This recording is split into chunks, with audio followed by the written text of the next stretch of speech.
What is up, my loves, and welcome back to another episode of the Talk of the Ring Show. If you do not know who I am, then that means you are not subscribed. And if you are not subscribed, you're going to be missing so many great episodes, so hit that subscribe button.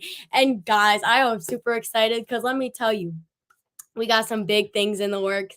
So as of Monday, when our Monday episode stream, we won't just be streaming to YouTube anymore, guys. We'll be streaming to YouTube, Twitch, and Facebook. So if you're not following on all of those, make sure you're doing that because, we only going up from here. But let's give a warm welcome to everyone's favorite, PJ Savage. Hello. Everyone's favorite. I don't know about that one. I don't know. Well, you could have just took the compliment and been like, okay, thank you. But okay. Oh no, thank you. It's an honor to be here. Thank you for the platform. Thank you for having me on. I can't wait, man. Of course. So I'm always hopping right into it with who or what got you into wrestling? For me, it was my grandmother. My grandmother got me into wrestling. Old Spanish Puerto Rican lady. She loved wrestling. My grandmother kind of raised me. She was like the main focal point of my life. My father wasn't in my life, and my mother worked all the time. So my grandmother was like my backbone, and I guess like her bonding time with me or to get me to sit down and shut up was to watch wrestling with her. And I mean, we watched everything. We watched WCW, we watched WWE, we watched ECW together, and we watched AAA on Saturdays and Sundays. So we watched everything. But my grandmother's the sole reason I even got into this. No, that's amazing. So if people don't know who trains you or trained you? Yeah, so I'm trained by WWE Hall of Famer Johnny Rodz. That's the guy that started it all for me. Before I started my journey, I looked at a bunch of places, and I'm a big picture kind of guy. So for me, it was like, what do I want the start of my documentary to sound like? Yeah. And man, just going into Johnny's, because when you call him, you're like, hey, I want to come in the train. Oh, boy, don't talk to me. Just come. You come in for interview, and I'll see if you're good. And I went there at 10:30 in the morning, and he drove me home at 11 o'clock at night. Like, that's how long I was there. Wow. And it was like the first time I felt like I wasn't a fan anymore. Like if I was backstage with Vince, like that's what it felt like. So it was awesome. But yeah, he's the one that molded me into what I am now. And then I've had a couple other guys along the way. I definitely got to shout out one of the trainers from Johnny's, Billy Walker. He's one of the guys that really got his hands on me. Matt Stryker, Devon. There's so many other guys that really got their hands to mold me into what I am, especially somebody at it's a place called The Sanctuary. His name is John Patrick Trotsky. Trotsky, he was behind the logo. He was behind my new form of promos. Like, he really ramped me up. And right now I'm currently with the SAT. The Spanish announce team, the Maximos, New York Legends, man. And they're kind of like my mentors and guiding me around, man. So it's awesome. And, of course, there's other guys like Monster Mac and some other people that just been around. It's always helped me out. So, but when it's all said and done, it's going to say Johnny Rodz at the top. So that's the guy. No, that's absolutely amazing. So how long would you say like you trained for before you got like a legit match? Oh, shit. I walked into Johnny's doors February 29th or 28th. I don't remember. It was I think it was a leap year, and it was the 29th. I walked into his doors that day, and then March 5th, he had a show, so I trained that week. He had a show March 5th, and he made me ref every match. Oh, my Lord. I was like 5 days in, bro. I was like 5 days in, and then I had my official debut April 9th. So about a month into training. But again, like some people are like very different. Like I was very lucky that with Johnny's, it was 4 or 5 days a week sometimes 5 days a week. And I would get there I would leave work early, so I would get there at 4 o'clock in the afternoon, and we wouldn't leave till about 11, 12 at night. Wow. So, and this was like 4 days. He used to say it all the time, like people that train, they're not getting the ring time that we get with him because we're there so much. And we were in the grind. It was a couple of us, and we were in that grind every single day with Johnny just going. So my month was other people's 6 months. So very, very different on the scale when you look at how Johnny was training us. Wow, that's dedication. I give that to you. I don't know if I could do that like so many days of the week. And if you keep seeing me look back here, I don't know what my cat is doing. She's just like It's on. always a cat. It's It always a is. cat. It's No, she's always on a like cat. some kitty drugs. I don't know. So if you hear anything, that's just her. But so in the chat, really quickly, we have my dad hyping us up like usual. Then he's chanting. Hey, you said I love it. I love it. I love dads, man. Yo, shout out to all the dads out there. Let dads get. I mean, like for me, my dad not being there for me, so like seeing your dad being involved with you, that makes my heart so happy because like I'm a father of four. I love my kids. I want my kids to be in the business. So like seeing dad still in the picture and supporting, like, it's awesome, bro. That's awesome. I love it. Love it. For real. So She's blushing. She's all red. I love it. I love it. so if people don't know, how did the name PJ Savage come up? Become a thing? Oh, funny. This is a funny story. So the original name, again, because I kind of caught on quick by other people's timelines. So like a month in, I was my debut. 7 months in, I was facing Bobby Lashley. Like 7 months in. But so it was like the 4 or 5 month period. Johnny was like, you don't name yourself. If you name yourself with Johnny, he calls you a mark and he smacks you upside your head. He names you, right? So he was just calling me my regular name. And one of the trainers named Flex, who basically kind of names everyone. He goes into Johnny's office and he's like, this guy's named this now. And a couple people were calling me PJ Prodigy. So it was almost going to stick. So I had got gear made. I had a shirt, trunks, and everything made. And it said PJ Prodigy. And the day before the show, UPS lost my package. Oh my lord. So PJ Prodigy was like gone. The gear that I spent all this money on was gone. Oh And I went to a thrift store and they had this shirt that said Savage AF on it with skull and crossbones. mm-hmm. I was like, I could cut that up and just put it on. And I had some pants I was wearing prior that had skull and crossbones on it. So I was like, oh, it matches. Mm-hmm. So I had it, and I literally had the best match up to that point in my whole like career at that point. And Flex comes up to me and goes, PJ Savage. It's sticking. And then Johnny hated it. Johnny did not like it. He tried to call me PJ Wildman. He tried to call me Wild Boy PJ. Anything but Savage until the Bobby Lashley show. He called me PJ Savage. He reluctantly. It was like he didn't want to do it. But that was when Johnny said it, I knew it was official. So that's how the name came about. From a t-shirt from a thrift store. Yeah, so maybe that was like meant to happen. Like obviously you spent that money, but like maybe it just wasn't meant to be. Yep. PJ Prodigy wouldn't have stuck, like I don't know if it would have grew so well.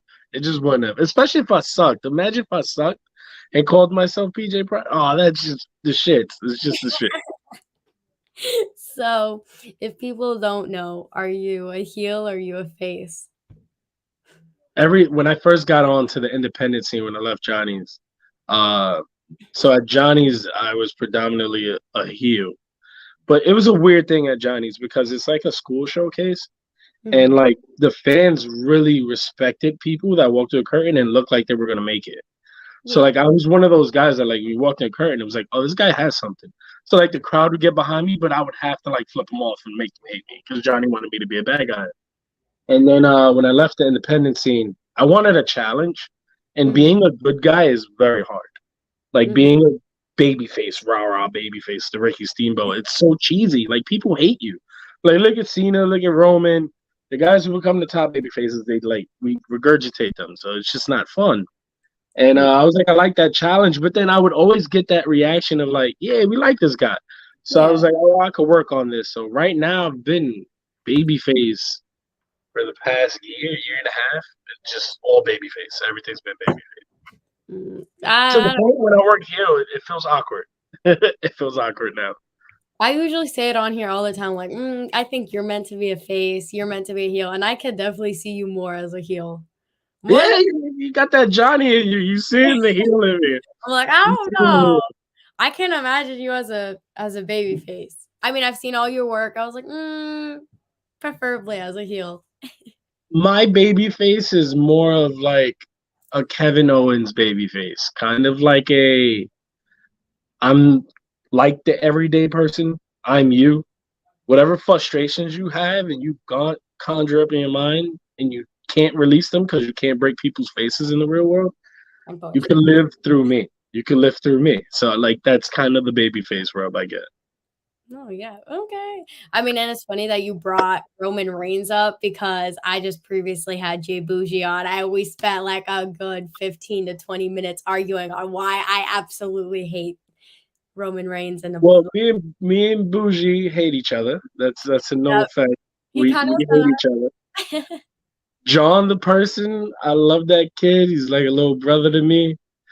Bougie, he's a monster. I absolutely hate him. And I'm a Cody fan. I got a lot of love and respect for Cody. My son's favorite wrestler is Cody, so like this household is like built on my son's happiness sometimes. And Mania, me and John, we was at a watch party. The watch party was centered around me and John because it was for Victor's Pro Wrestling leading up to a big match. And he was just roaming it up. And I was like, oh, you. And then when Roman won, it was like, oh, everybody just throw the night in the garbage because Bougie's won. Just throw it in the garbage. That's wild. No, literally after we went off air, he was like, hold up, I gotta show you something. I was thinking it's gonna be like some merch or some shit. No, he pulls out the Roman music. I'm like, that's it. I gotta go to bed now. It was nice chatting with you, but we're done. We're done. I hate him. I hate him. Me too. I was hyping him up at first, but now I'm like, no, you gotta go. Since you're a Roman fan, you gotta go. He's one of those guys, man. I just don't like. Well, for me, I don't. I have respect for Roman. It's funny because I'm looking. There's a picture on my son's wall, and it's Roman just staring at me, and I'm looking right at it. Like I got a lot of respect for Roman, but Yeah. I want to be the best, and he's the best. I got to take that out. That's what I'm reaching for. That's what I'm reaching for. No, definitely. I agree. Roman needs to. He's like Jay Bougie. They gotta go. They gotta go. They gotta go. Somebody gotta take them out. They gotta go. For real, exactly. So my dad in the chat says I can relate. Savage. I grew up without a father, and my grandmother raised me as well. Yeah. You see, similar stories, and he's from NYC. Oh, like that's me. That's what you see. The relatable guy. You see, I'm them. You know, like I just found a way, and it's tough, like being from New York City, because it's almost like I even had this conversation with a couple of people. Like, you're not supposed to make it. Like when you're from the inner city, when you're from the grit and the grind in New York City, you get like it gets drilled in you like you're supposed to be on welfare. You're supposed to be a statistic. You can't be. I remember in 6th grade, I wanted to play football, and my 6th grade teacher goes, never. You'll never get out the city. Oh my Lord. Either you're gonna be a rapper or you're gonna drop out of school. And it was like, damn, he was right. At the end of the day, like that's what all of us do. But it's like I feel like we're in that cage because we're supposed to do that, and a lot of us don't have fathers. And now that I have my kids, I always tell them like, you can be whatever you want. You don't have to do the wrestling thing because dad's doing it. But if you want to be a veterinarian, you want to be a doctor, you want to be a police officer, whatever you want to do, I'm gonna be there. I'm gonna support you, and you can do anything you say you want to do. And I feel like that needs to be drilled in by a dad. Like you can do whatever the hell you want to do. Be anything you want to be. No, for real. It's funny because my best friend just decided, she's like, okay, we're going to make a guest appearance. Hello, Aaliyah. Hi. You got to say hi to the podcast. Yeah, you got to say hi now. You can't just interrupt and not say hi. Aaliyah, this is PJ Savage. My podcast is my best friend, Aaliyah. Nice to meet you. Oh, man, you got a best friend with a podcast full of wrestlers. Your life must be interesting. It's different. They're like, oh, it's fine. You're crazy about it. So I'll support you. So if you had to choose, what would you say is your favorite thing about wrestling? I mean, it's an escape from reality. Like you could be sad, you could be happy, you could be anything you feel. Wrestling always tends to you just dive into it, whether you're playing the video games, you're watching old shows, or you're watching it live. Like when SmackDown comes on, everybody's just gonna like, yay, SmackDown, and forget about the crappy day they had at school or the crappy day they had at work. it's a nice escape from reality, and it helped me get through so much. So that's my favorite part about wrestling. It's the escape it gives people. No, honestly, like what my job, I hate my job. No, I hate people. I like my job, I just hate people. So I be coming in there telling my coworkers all about wrestling, and they're like, I don't know what you're talking about, but I'll shake my head and agree like I do. And like Yeah. that's how half my friends are. Like they don't go to the shows as much as I do. And they're like, yeah, I get it. It's like two men just hitting each other. I get it. It's cool. But That's it it. takes away That's all the it. stress and worries, so it's fine. Once you become emotionally invested into it, people can never relate to you no more. No, for Ever again. so on the opposite side, what would you say is the hardest part for you? For me, the hardest part is being away from the family, being away from like missing birthdays, missing anniversaries, and you're just never home anymore. Like I mean, I'm booked every weekend, twice a weekend. So I don't get Fridays and Saturdays and Sundays with my family. I just don't. It's just not the life I live. And then once I get signed, it's like gonna be even worse. So, but it's something that pushes you to do more. But if there's one thing I could just be like, I hate, it's that. And it was special because on October 14th, which is my son's birthday, I won the Titan Championship Wrestling Heavyweight Championship, and he was there. So like that's a cool moment where it's like my youngest son is here on his birthday, who loves wrestling and gets to witness a moment like that, and I get to do it with him and for him, and then still celebrate his birthday because all the wrestlers and all the fans started chanting "Happy Birthday, Lucas." So Oh. like, yeah, like something like that, like. Oh man, it makes it worth it, but it's still hard, especially when you have like 3 hour car. I hate the car ride. Yeah, no, screw that. I hate the car rides.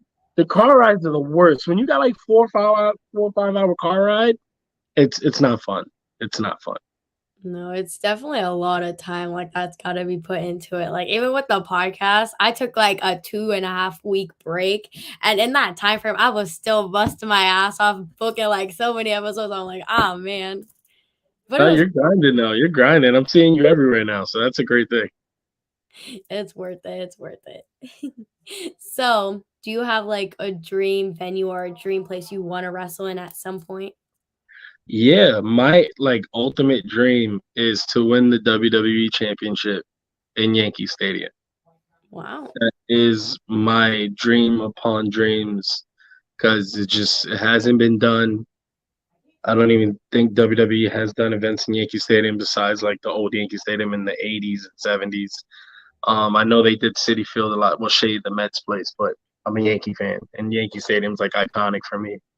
So, and then growing up, I wanted to be either a wrestler or I wanted to play shortstop for the Yankees. Like those were the dreams. Yeah, So, for me, it'd be winning the WWE Championship or AEW Championship. I want to win one of those belts yeah, in yeah. Yankee Stadium. That's the goal. That's the dream. And then there's a bunch of other venues I want to knock off the bucket list. I want to wrestle Madison Square Garden, Barclays Center.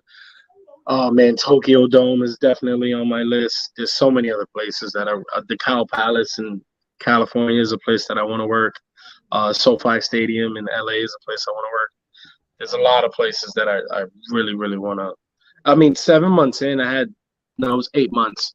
I had the privilege of working ECW arena so early in my career. So that's one of those that was on the bucket list, like seeing where Paul Heyman gave all the speeches, and that was right next to Gorilla. It was Wow. awesome.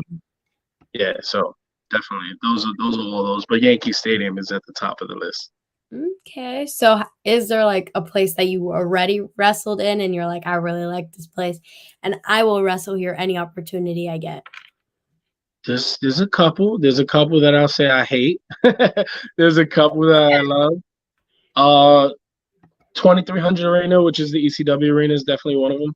Mhm. There's a place in Hoboken that Titan Championship Wrestling holds a lot of their shows.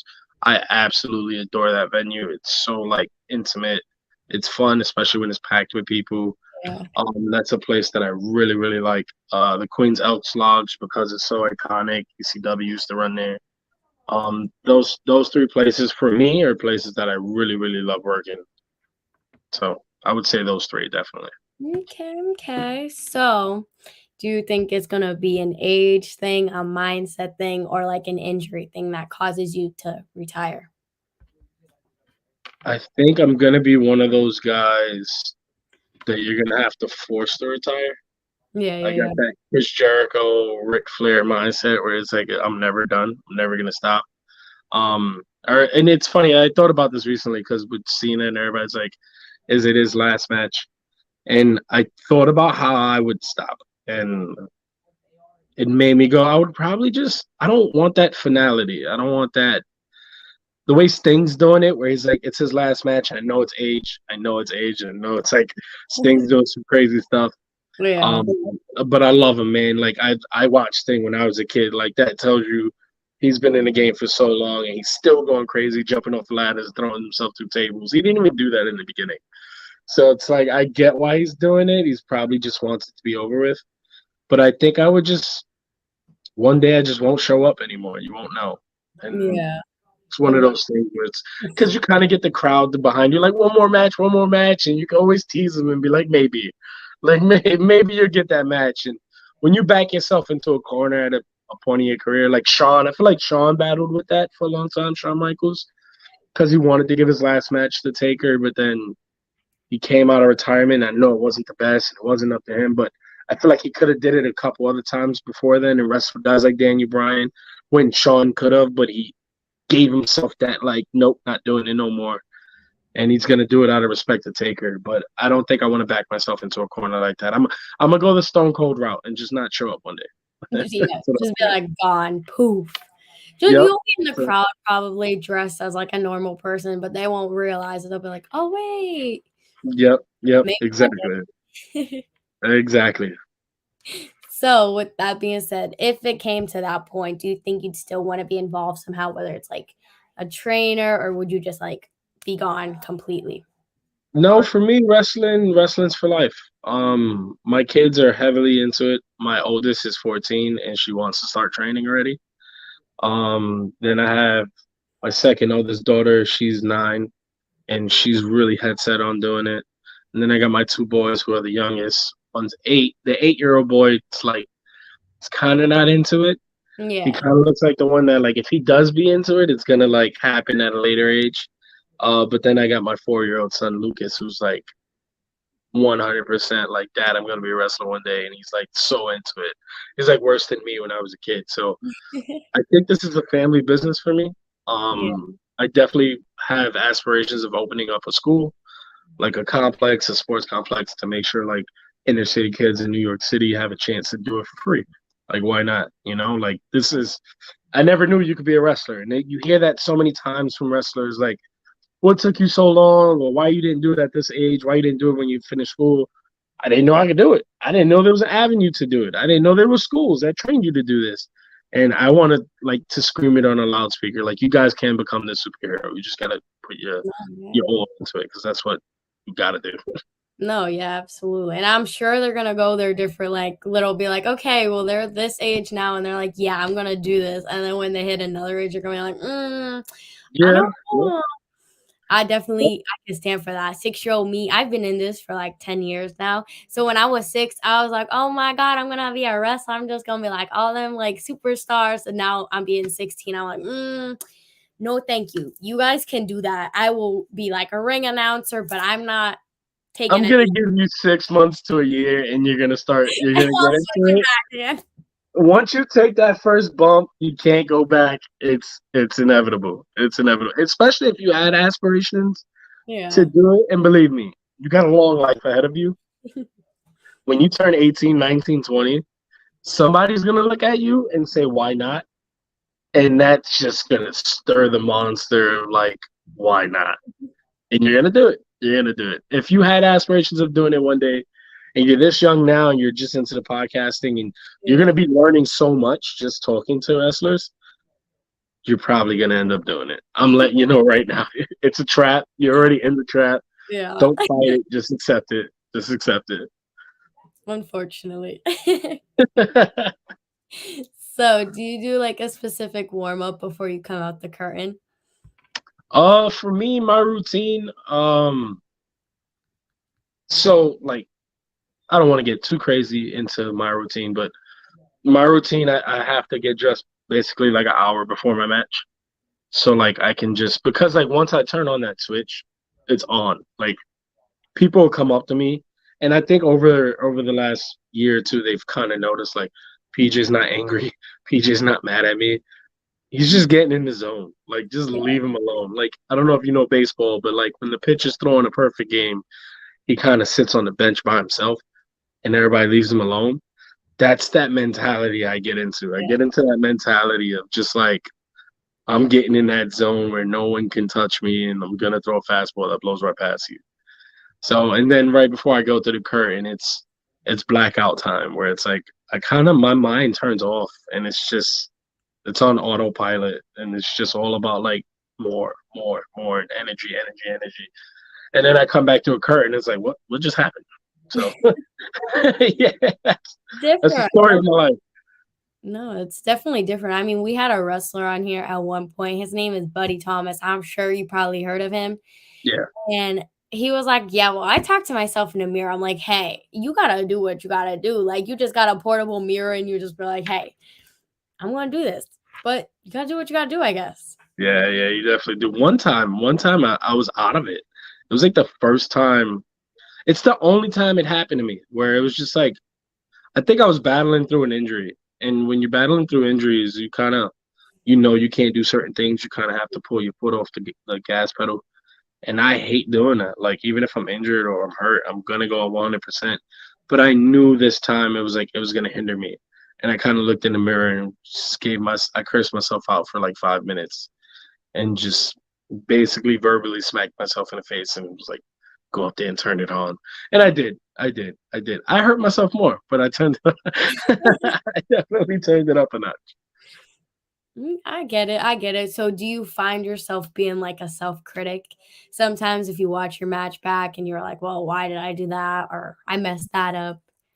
Or is Yeah, no? yeah. I mean, for me, I kind of cringe when I watch my stuff. I don't like watching myself. It's so because I'm gonna critique everything. I'm gonna look at everything and be like, well, you could have got on the ring better than that. You could have walked through the ropes better than that. You could have thrown that punch better. Like I'll nitpick everything. So like I have a few select veterans that I've known over the years that like the next day I'll send my match to them because I know they'll look at the critique from a different set of eyes, Mhm. more of a teaching set of eyes, kind of like what I have with Johnny. And they'll be like, okay, don't do this. Next time, do that. Next time, do this. Like Martin Stone, who used to be Danny Burch in NXT. Oh man, that guy's been so detrimental in like my Mhm. growth recently. I met him back in August, and ever since then, like I've been connected at the hip with him because he's one of the smartest guys I've ever met. But like listening to him and being in the ring with him and going over things, he's taught me so much, like the little nuances. So I kind of lean on the vets, the guys who watch the matches, the guys who have good eyes, the Mhm. guys that I trust to like steer me in the right direction because I absolutely hate watching myself. Absolutely. I get it. And like the whole Martin Stone thing, I remember like I had him on the podcast actually a couple months ago. And like after he was like my biggest hype man, he's like, "You're doing great. Just continue." I was like, I oh, love it. Yeah. I love it. I love his little accent. I love his accent. fangirling after, like, oh my God. I love Martin Stone, man. He's such a great human being. He's such a great person. He's so smart. He's not going to be out here much longer. He's going to be on contract very soon. He's just one of those guys, Yeah. and he's been so good to me. It's been so good. He's such a great person. No, for real. So on like the WWE, AEW level, if you got contracted at the same time, which one do you think you would take? Oh, oh, put me on the spot now. Only a It, little bit. it kind of depends. It kind of depends. Like, I mean, it sucks because AEW just started. So like the dream for me was to always be WWE champion. Hmm. Like that's the dream, you know? But then there's that other voice in my head that goes, you can achieve that greatness in AEW, where it's like, Yeah. why not be the guy that makes the AEW World Champion better than the WWE Championship? Why not help AEW create an event that's bigger than WrestleMania? Like, why not be that guy that can do that? And I love that. I would love to be the Sting in WCW, so that would entice me. Um, but I think if it all came to a head and I had no choice, my grandmother would pick my hand up and put it on that WWE contract. just because it's where it's at. It's the legacy, and I'm all about. Like I said, I want to know what my documentary is gonna be like, Yeah. and I think WWE, the history, the legacy, and I want to wrestle guys like AJ and Roman and Cena, Orton, The Rock. I want to be in the ring with The Rock. I want to be in the ring with Taker. I want to be in the ring with all these guys. That history is very, very. How can you say no to that? It's very hard. It's very hard to say no. Like even Cody, man. Like Cody started the damn company, and he went back to WWE. that kind of like it's that history of like WWE would always have the lore of having the championship. Where if you're, and then they have the most eyes, they have the most people on them. But again, loving a challenge like I do, I would love to be the guy in the locker room that goes, nope, we're going to be better than them. And that's exactly what I would do. I would put the flag on my back and be the guy that goes, all right, nope, let's make this better than everything WWE does. Yeah, it's not the same product, but we're going to be a better product. And not just like say it, like be about it and do all the media runs and do everything that goes into it and be a big cog into starting it up. Because the day, let's say, you sell more pay-per-views and have a bigger attendance than any WrestleMania, and your show becomes WrestleMania now. It becomes the show that everybody wants to see. That'll be huge. That'll be epic for the wrestling business where WrestleMania becomes secondary. I don't ever see that happening. But what if? That's like how I think, like what if WrestleMania is the secondary show now? Who knows? Exactly. Who knows? So like on like the WWE, like the major like stars, I guess you could say, do you have like a dream opponent, like one specifically? It could be alive or dead that if you could have a match with, you would have a match. Oh, you changed the conversation. You said alive or dead. With. When you say that, if I could pull anyone out of history, it'd definitely be Stone Cold Steve Austin. Because in my mind, he's the greatest of all time. No one sold more pay-per-views than him. And in the 90s, he was just on top of the game. And every time he shows up on TV, everybody looks at him as the GOAT. Yeah. Prime Stone Cold Steve Austin would be the guy that I want to look down the barrel of. Just be like, let's go to war. There's a couple other guys, though. Right up there, I think my second would be Dusty Rhodes. I'm a huge Dusty fan. Studied Dusty. I love the promoting side of the game. Dusty was one of the guys that he challenged WWE. He was a big hand in NWA and WCW and making them a true competitor. And Dusty was behind all of that. And I have so much respect for that side of the game and learning that even with Paul Heyman and stuff, like I study those guys to get the insight into the mind. There's no documentary on Vince, so you got to study the closest things to it. And Ric Flair is another one of those guys I would love to. But if I had to choose somebody current, it would definitely be Roman. Roman's that guy in WWE that he's the best. He wants to be the greatest of all time, and I wanna be that pit bull that takes him out. That's 100% me.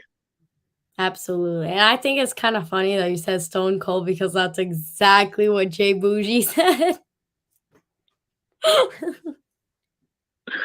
That's hilarious. I mean, look, me and Bougie, we came up together.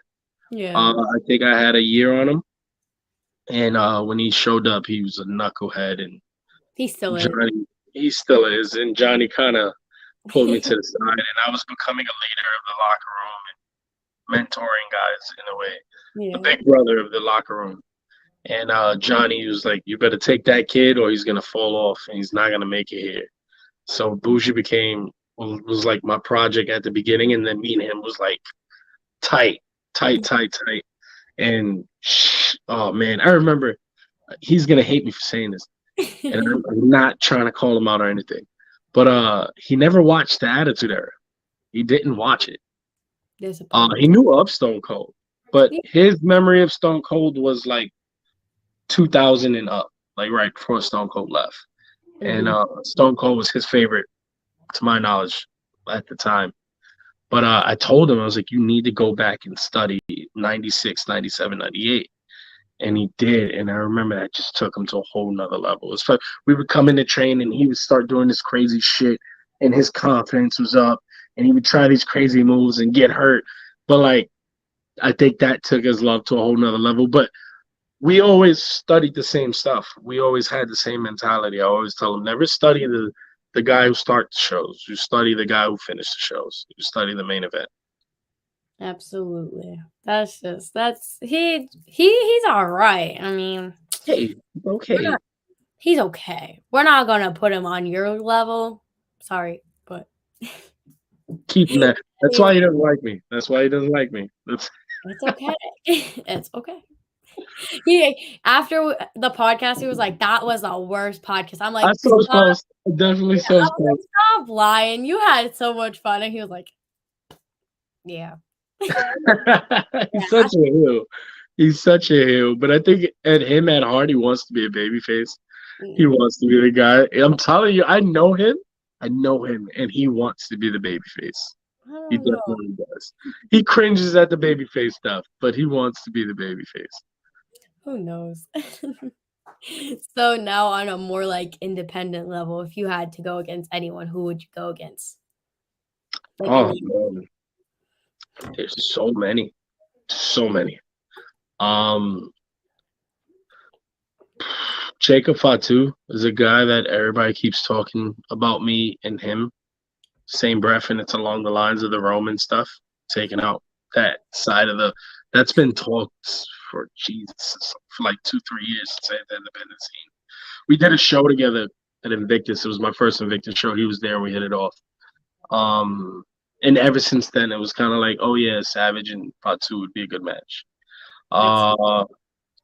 Yeah, he's one of those guys. A couple other guys out here. Oh man, Martin Stone is definitely somebody. I think it is gonna happen down the line. Definitely is gonna happen down the line at some point. And if I could just speedball it, it'd probably be Minoru Suzuki is definitely one of those guys. He's on the Indies, and I kind of want him. Eddie Kingston is almost at the top of that list. Yeah. Eddie Kingston's somebody, and he was doing the Indies, and then right when I was getting my buzz, starting to make a name for himself, he pulled off the Indies, and it's like, damn, man, I gotta wait for that one now. And Eddie Kingston's definitely one of those guys. And Samoa Joe. Samoa Joe, somebody just he's a gamer like me. He loves Godzilla, and me and him would beat the living crap out of each other. And I know he would pull something out of me. He definitely would. Samoa Joe's one of those guys. So that's kind of like my little top tier list of guys I would want to face. No, those are all great stars, and I think it just makes so much sense. Wait, you and Jacob, you have to throw Jay Bougie in there because I was also his guest too. He said the same thing. So let's just find someone to book it and make it a triple threat and see who pulls out the winner. That'd be insane. That match I didn't even think about that. If it was to be a triple threat match, that would be nuts. But yeah, Fatu's been connected to us for a long time. We did a show when we were Takeover, when we was in a group together. We did a show, Takeover versus STP. We were lining up the Samoan Dynasty versus Takeover. That was on the docket. Things fell through. Takeover split up. But it was pretty close to happening. If you go back and watch that show, I think it's on IWTV. If you go back and watch that show, Sean Maluda was on that show. Oh my God, another one. Yeah, Sean Maluda was on that show, and we teased it because the next Super Show was going to be Takeover versus Samoan Dynasty, where it was going to be Fatu and me in the main event, Maluda versus Bougie, and then I think Lance and the other one, the Journey. I think it was Journey, which was Jacob Fatu's like boy at the time. Like they were like super, super close. Wow. Know their family. But at the time, it's going to be Lance and Journey versus the Faceless Ones. I think that's like the tentative plans of like everybody pitching it and seeing what the hell was going to happen. That would have been crazy. So, and it still can happen. It still can happen. Everybody's saying me and Fatu are very close and he's close knit group, and I've been hunting down the bloodline for a long time, bro. I've been Absolutely. hunting them down because I want that story. I want to be the guy. And Bucci said this on the podcast once. He's like, PJ keeps calling out the bloodline because PJ wants Roman because he knows that's my line. I want to get into WWE, look Roman in the eyes and go, I'd beat your whole family just to get to you. Like, Dude, isn't that crazy? Isn't that a crazy? That's a crazy story of like y'all took out every single one of your family members just to get here. It's awesome. It's awesome. I want to be the opposite of Cena. I want to beat all the family members. no. I mean, the Samoan dynasty, they're great, but they scare me. Like, there's a show, I'm Pennsylvania based. So I go to Alpha show out here and it's called Battlefield Pro Wrestling. And I love Alpha to pieces, but he scares me because especially like when he's mad, he's taller than me. So I'm like, I'm gonna step over here and you just do your thing. You could be mad, but I'm not gonna do nothing. Yeah, no, Alpha and them. The couple times I ran into Alpha, it's been awesome. And like me going after the bloodline, man, that's just it's out of respect. Because like I told you, and I've said it before, I want my own Royal family. I want my own. I remember the night that I faced Bobby Lashley. I was listening to Cody Rhodes' theme song because of the one line. There's more than one Royal family, and I was like, this is my start of that. This is because everybody's gonna look at PJ versus Lashley. So it was like going after. I remember I was gonna face Chavo Guerrero, and it was like that's my storyline right there. Of I want my own royal family, just like the Guerreros and the dynasty. Samoan dynasty is completely up there, man. They're completely up there. No, that would be crazy. And just have your kids following in your footsteps. That'd be crazy. It'd be awesome. It'd be awesome. So if people want to find you at some upcoming shows, where can they find you at? You can find me everything at Titan Championship Wrestling, everything TCW does. Go look up TCW. The roster there is completely stacked up. Guys like me, Joey Conway, Marcus Mathers, Joe Ocasio, Anthony Gangone, Jay Bougie. That guy's there too now. Unfortunately. Wrecking Ball, Gursky. There's so many guys there at Titan. Titan's a really, really great place. I also work at Invictus Pro Wrestling, which is coming back very soon. Details aren't coming out yet, but Invictus is one of my homes, and wrestling is now with the Maximos. I love the Maximos. I love what they're doing with their shows. Me and Joey Conway tear each other's heads off there. So it's very fun. And then there's a bunch of other promotions I work at. IWA is another one. It's kind of like a home promotion for me. It was one of the promotions when I first started that I broke in, and they were giving me a chance. So those promotions are my homes right now. It's amazing. And you kind of spoke on the Sanctuary. When are you making your return to that, or when you gonna be wrestling there? I'll give you some spoiler. I don't know when this is coming out. I'll be there this Sunday. I'll be there this Sunday. I'll be there. I'll be there this Sunday, and me and Prince Ahmed have been eyeing some tag team gold. Oh, I was just there at their last show, and someone needed some DTF. I'm pretty sure DTF just won them, so someone needs to come and take them titles because I don't know. DTF might be staring down a Savage and a Prince Ahmed. So oh no, I just met Prince Ahmed. What was it, like 2 Sundays ago? Because Cosmic was there, and Cosmic is my number one girl. And I was like sobbing. I was like, oh my god, I missed you so much. And she's like, oh, but he's a good one too. But he's more of a heel. So yeah, I'm into heel. I mean, at Sanctuary, I'm a bad guy because I'm with the Walker clan. Oh no, take that back. I'm with the Walker clan at the Sanctuary because that's how Johnny root. That's how Johnny.